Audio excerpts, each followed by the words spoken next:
Rifle cartridges filled with explosives, game cards resembling an omen of death, and audio tapes playing voices of the dead. This video covers 3 examples of extreme psychological warfare used in the Vietnam War. Number 1. Project Eldest Son. In 1966, the United States military authorized a highly classified sabotage program under the Studies and Observations Group. The objective was to booby-trap the ammunition stockpiles of the enemy forces to create widespread paranoia. They called the operation Project Eldest Son. The technicians at the SOG laboratories analyzed captured weapon systems from the Vietnam battlefield.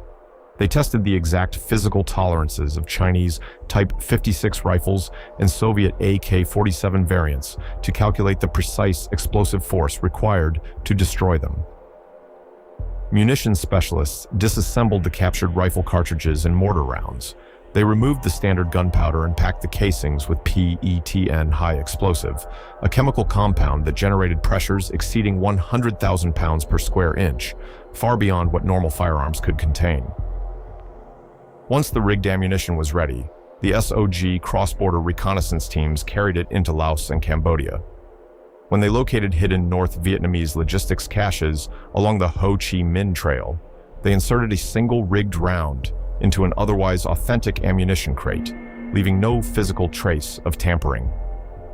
Later on, North Vietnamese logistics units unknowingly distributed the sabotaged crates to their combat units throughout South Vietnam, unaware of the hidden explosives.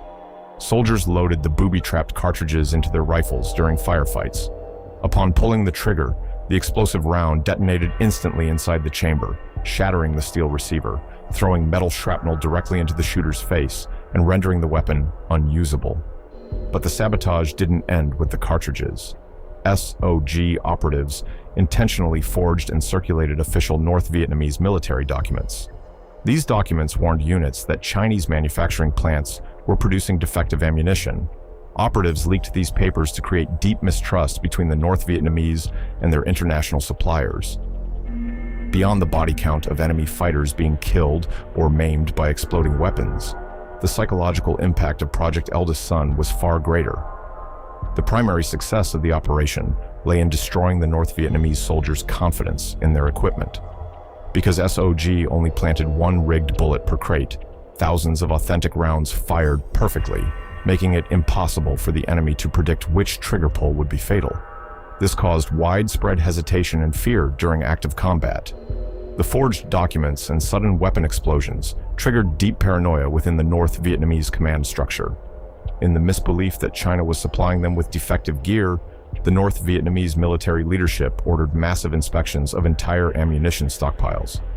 This put their logistical supply chain to a halt, as units spent precious time checking and discarding perfectly good ammunition out of fear. When the North Vietnamese realized that the ammunition wasn't defective due to factory errors but had been sabotaged by their enemy, it forced them to drastically tighten security and divert frontline troops to guard their hidden supply caches in Cambodia and Laos. As for the name of the project, the title Eldest Son was officially generated as a random cover name from a standard military registry to ensure that if the word leaked, the enemy could not figure out the true purpose of the project. However, in the cultural landscape of the Vietnam War, the name carried a grim irony. That's because in traditional Vietnamese culture, which is heavily influenced by Confucian principles, the eldest son held the most sacred and trusted position within the family structure. He shouldered the responsibility of managing the household, caring for aging parents, ensuring family survival, and performing the ancestral burial rites. He represented safety, reliability, and trust. The exploding cartridges distributed through Operation Eldest Son targeted that exact concept of blind trust. An infantry soldier in a combat zone must rely on his firearm and ammunition with the same unquestioning faith a family places in their eldest son.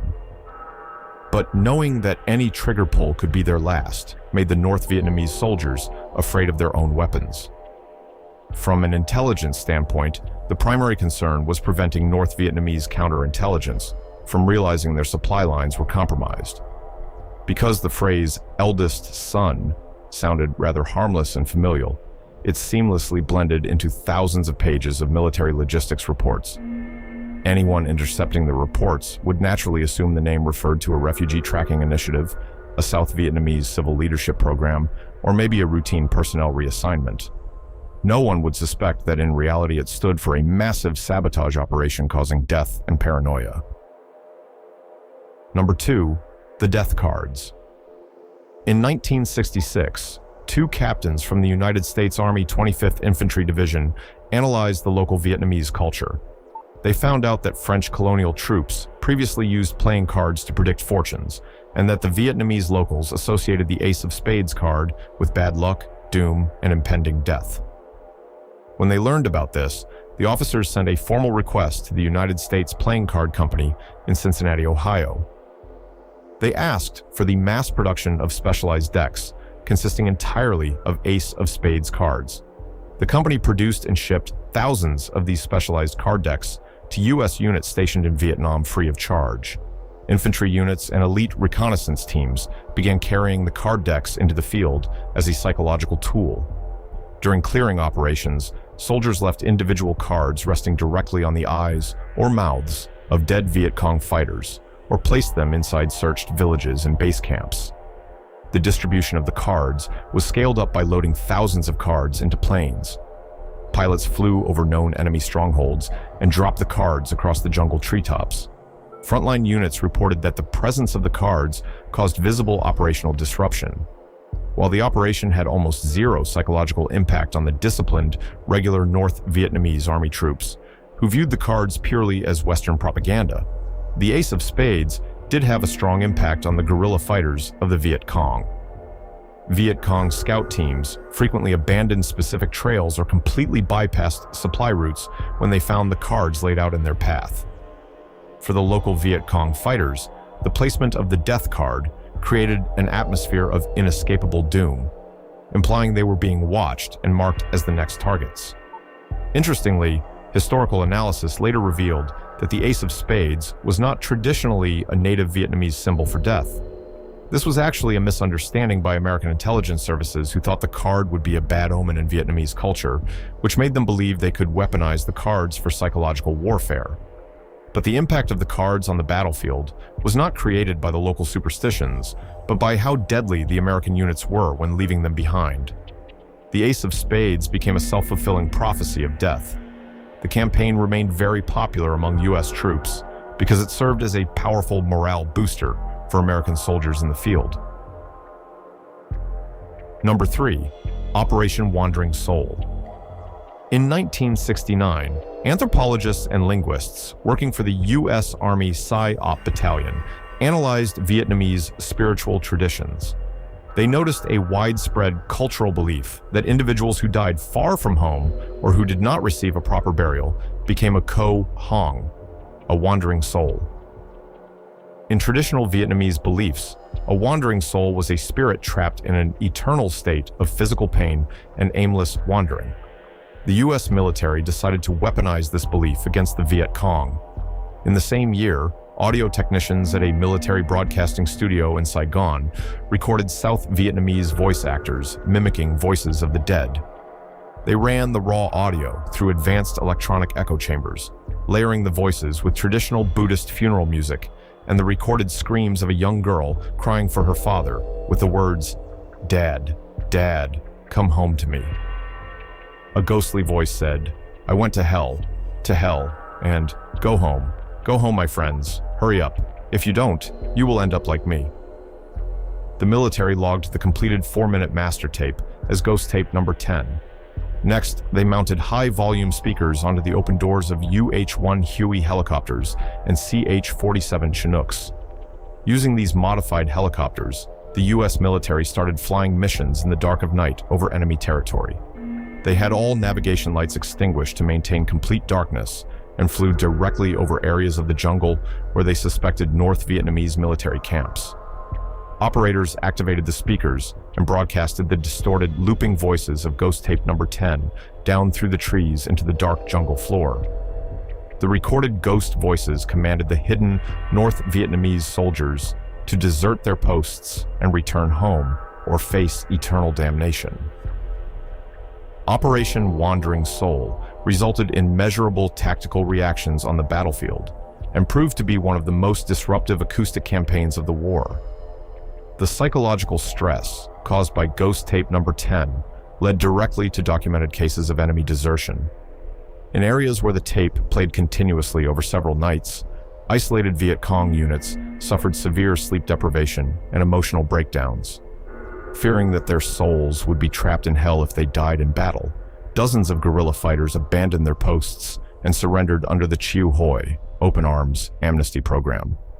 However, the tape was so profoundly unsettling that it accidentally affected Allied forces too. Superstitious South Vietnamese soldiers fighting alongside American troops expressed severe panic when the recordings played nearby. The psychological distress among friendly native troops was so severe that U.S. commanders had to strictly forbid broadcasting the tape anywhere near Allied troops. Operation Wandering Soul succeeded in spreading fear and panic among the enemies. But interestingly, the biggest tactical success of the operation came not from fear, but from the sheer rage it provoked in the enemy.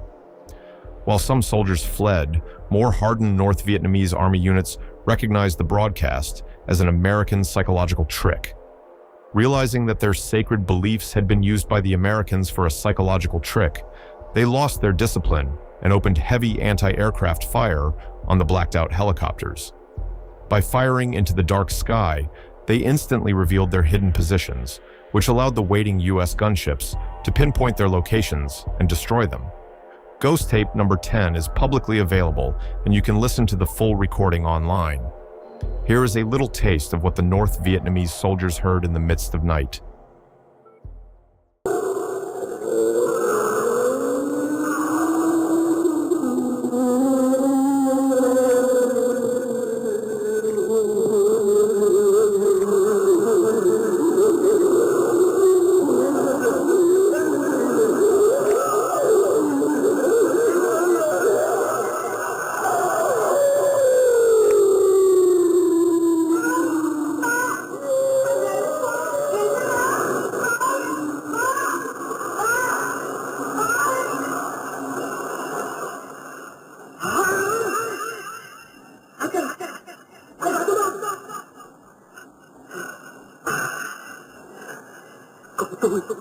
Vợ tôi đang gì?